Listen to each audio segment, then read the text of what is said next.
Mini episode 1799 of the FDH Lounge is brought to you by Sportsology, delivering unconventional columns and webcasts about sports, TV, music, movies, and more. Follow them on the web at sportsology.com. The FDH Lounge. You want to schedule your life around it. A long time ago, on a gloomy, wet Cleveland spring night, two men stand alone amidst the late-night drizzle. Their voices echo across the vacant station parking lot as they debate the merits of the great American radio show that have been missing for far too long. On that night, an idea was born. That idea became the FDH Lounge.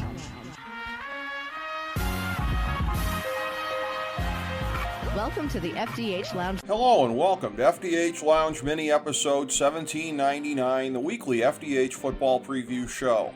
I'm FDH Managing Partner Rick Morris here with our preview for the 2024-25 NFL Wild Card Round. Our college picks thus far this season are 46-43-1. We're recording this live to tape before the national semifinals begin, so we don't yet have the outcomes in hand. Just to remind you, from last week we picked Notre Dame and Ohio State.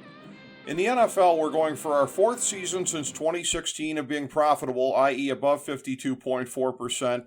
Picking every game of the season. We came within a few picks of that last year. This year, we have been very close at times. Last week we were 6-10, 2-1 on the Big Three, and 1-0 on the lock. We're 135, 134-3, 35-19, and 13-5 on the season.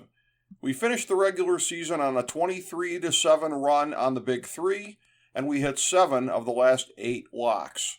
The first game of the weekend, late Saturday afternoon, is where the league always buries the ratings-killing AFC South representative.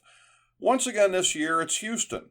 They're getting 3 from the Chargers. The Texans' offensive regression this season positions them poorly for this one, because you wouldn't have thought at the beginning of the season that LA would have them beat in this area, given their skill position turnover in the offseason, but here we are.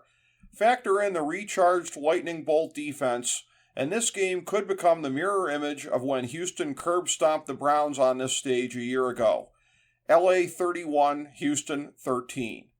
Groundhog Day comes early Saturday night for Pittsburgh as they prepare for their annual first-round elimination, this time at Baltimore as they're getting 9. The Russell Wilson resurgence was so 5 minutes ago, and George Pickens is acting like Antonio Brown after he got lobotomized by Vontaze Burfict. Other than that, all is well in the Steel City. Even the one area that gives the Steelers hope, their second-ranked third down defense, is negated by the Ravens' third-ranked third down offense. Pittsburgh will try to muddy this one up to stay in it, and it will work until it doesn't. Baltimore 27, Pittsburgh 16. On Sunday, echoes of Elway and Kelly will be in the air as Denver comes to Buffalo, pocketing 8.5. The leakiest part of Denver's D is their third down defense, which is 11th in the league compared to being 4th in DSRS and 2nd in yards per play. But the Bills are 28th in third down defense, so the Broncos will succeed if they can keep the Buffalo defenders on the field for long drives. It just won't happen nearly enough times, and we will see yet another example of an excellent offense trumping their counterparts on the other side of the ball. Buffalo 31, Denver 16. Later that day, we get to use a phrase for the first time in NFL history, which is, in a rematch from their earlier game in Brazil. Of course, the teams involved are the Packers and Eagles, the latter of which lays 5 at home.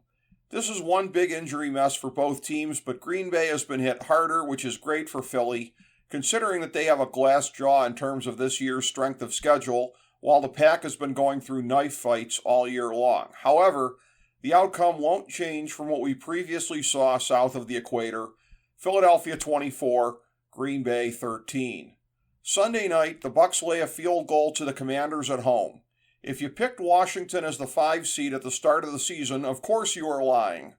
Given the potent offenses involved and the mediocre defenses, this one will deliver the points, but the points being spotted won't be enough for DC. The rightful Rookie of the Year, Jaden Daniels, ends his season before Joe Biden does. Tampa 45, Washington 38. On Monday night, the Vikings lay 2 on the road to the Rams. As of when we're taping this, the game may be moved to Arizona because so much of Los Angeles is on fire, And that makes a lot of sense. Surely the authorities have better things to worry about right now than the logistics of an event like this one, especially post-New Orleans. The Rams are a trendy choice by many, which is baffling once you start looking at the advanced stats.